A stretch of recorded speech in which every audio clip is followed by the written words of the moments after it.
It was a great honor to hear recently that finally an official who's done a lot for the game in the NFL has made it into the Pro Football Hall of Fame. Art McNally will be enshrined in the summer of 2022, and the man that this guy ever deserved to be in the museum of football's best. And we'll talk about the life and officiating career of Art McNally in just a moment. This is the Pigskin Daily History Dispatch, a podcast that covers the anniversaries of American football events throughout history on a day-to-day basis. Your host, Darren Hayes, is podcasting from America's North Shore to bring you the memories of the gridiron one day at a time. So as we come out of the tunnel of the Sports History Network, let's take the field and go no huddle through the portal of positive gridiron history with pigskindispatch.com. This podcast is part of the Sports History Network, your headquarters for the yesteryear of your favorite sport. You can learn more at sportshistorynetwork.com. Hello, my football friends. This is Darren Hayes of PigskinDispatch.com. Welcome once again to the Pigpen, your portal to positive football history. And what could be more positive than to talk about a great person of the game of football that has been enshrined into the Pro Football Hall of Fame? Well, we can say that about the gentleman we're going to talk about today because he's made quite a few great contributions to the game of professional football, especially at the NFL level. And when you have a major professional organizations and museums making monumental statements about someone, you just know they had to be important. Well, the Pro Football Hall of Fame calls Art McNally the father of modern officiating. Quite a high honor indeed. And the NFL and the powers that be thought so much of the famous zebra that they tabbed him for enshrinement into the Pro Football Hall of Fame in 2022, making him the first official that was on-field official to ever be inducted into the Hall of Fame. Now, just to put that in perspective, Major League Baseball placed their first umpire in Cooperstown in 1953. The National Hockey League and other professional hockey, well, they placed one of their own officials into the Hall of Fame, respectively, in 1963. Pro basketball, well, Naismith's museum enshrined an official in 1959. So it's now 2022, and a game of football has finally got an official in. And I think they got the right guy in that should be in there first, and that's Art McNally. Now, just who was Art McNally? Well, he was born Arthur Ignatius McNally. Friends called him Art. And he was a former director of officiating for the National Football League from 1968 through 1991 season. And before he took that post, McNally toiled in the trenches as he served as a field judge and then later a referee in the NFL for 9 seasons from 1959 through 1967. Now, Mr. McNally started the very first program to train and evaluate game officials in professional sports, any professional sport. He took the steps he knew were needed to help the judges of the rules on field to be as professional as the players that were playing the game and the coaches that were coaching it.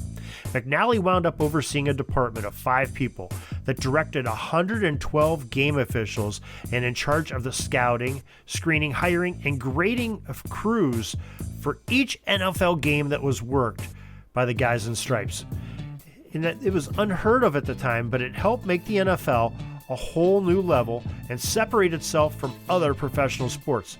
These were well-trained people and hand-selected by McNally himself. Now, Art's background was in teaching. So, as he was an educator in the Philadelphia school system and soon took an avid interest in officiating local Philly sandlot and high school games in the sports of basketball, football, and baseball. This soon expanded to the collegiate levels of games. Now, when Art found that the NFL was looking for a few good people, he tried his hand and he made it into the NFL. He spent 58 years working for the league in some sort of officiating capacity. Like we said, 9 years on the field and 49 years in the front offices of some respect of overseeing officials and sometimes up in the replay booth. All the way until 2015, when at the age of 90, he stepped down in retirement. Now, that is a career of dedication. I might add, he did leave the NFL for 1 year as he went to the World Football League and then soon returned after the World Football League folded up shop. Now, his peers really looked highly of him. Former referee Jerry Markbright has made statements to the effect that there was nobody better to work for or with than Art McNally, saying that Art was the finest director of officiating by far that Markbright ever worked with. Jim Tunney said in the Monterey Herald story in his own column, quote, "That was his manner in working with every game official. He was also the way with angry and excitable coaches who called every Monday morning. With most NFL games on Sunday, early Monday morning had to be McNally's worst nightmare. He would take the train from his Pennsylvania home early Monday morning to the NFL office in Park Avenue in New York City. As he walked into the office, the phone was ringing with a coach who thought he got screwed by an official's bad call. McNally's demeanor was always calm," unquote. Now that says a lot about a man when you can be in the heat of, you're going to be taking the business from somebody that's irate over something they think was pulled over on them, or maybe there was a mistake by an official, maybe there was some procedure that was violated or something, and they always think that they got hammered or homered. And to be as calm and cool and collected and listen to the coach, explain what happened, what they were going to do about it, and calm that coach down, that takes a special person. And it sounds like Art McNally definitely had those qualities to do that. Now just think about some of the accomplishments of McNally. Think how Art McNally helped guide the NFL officiating through. Now, he was an on-field official before the Super Bowl even took place. The AFL was going strong for much of his on-field career, and the NFL, well, they only had a limited amount of teams at that time. Now, he helped when he got into the front offices, introduce wireless microphones to help officials explain calls, and it really added another dimension to the National Football League, and it ended up spreading into the other levels of football. He added a seventh official to crews and oversaw the creation of illegal contact rules to help level the playing field between defensive backs and receivers. Now, one of his biggest accomplishments was that he helped approve the use of instant replay as an officiating tool, and even served as one of the first replay officials to work in a Super Bowl. He was part of probably the most famous play in any level of football in the whole history of the game, the Immaculate Reception. Now let's reflect on that. The extra point attempt by the Steelers after Franco Harris's remarkable catch and score was delayed even further as referee Fred Swearingen, who was the on-field head man of that game, left the field to go into the Pittsburgh Pirates dugout at Three River Stadium and made a call to the NFL's supervisor of officials, Art McNally, to talk about, we're not quite sure what that is, but some claim that McNally used replay for the first time in NFL history to help Swearingen determine a ruling on a play. Now, McNally later insisted that instant replay was not a factor and that all he did was encourage Swearingen to make his call and continue on with the game, whether it be a touchdown, Steelers kicking the extra point attempt, or it was a no touchdown and whatever the results of the play would be. We know what Swearingen, which way he went. But that was what Art McNally did, encourage and push officials and officiating in the NFL to new heights.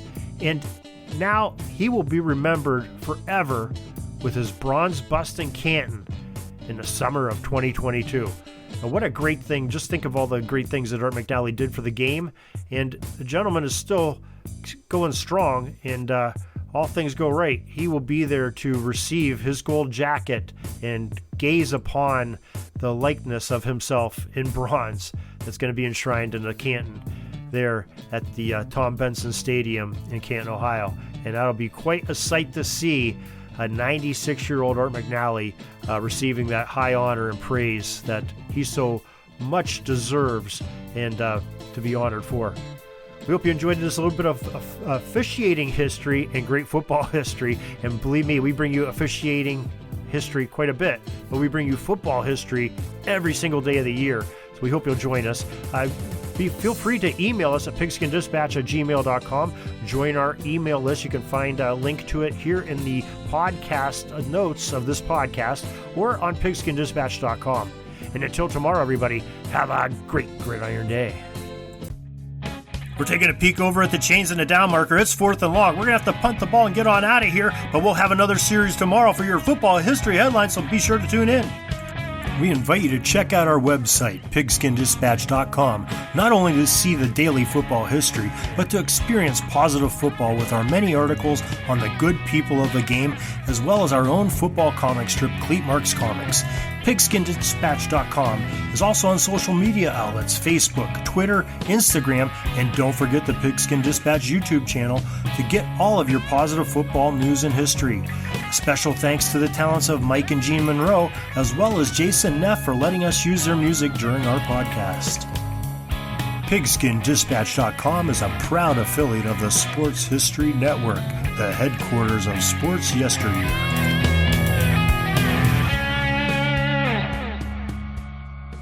Are you having a hard time figuring out what to get Dad for Father's Day? You should check out Row 1 Brand's Vintage Pictorum Gallery. They have America's best sports art.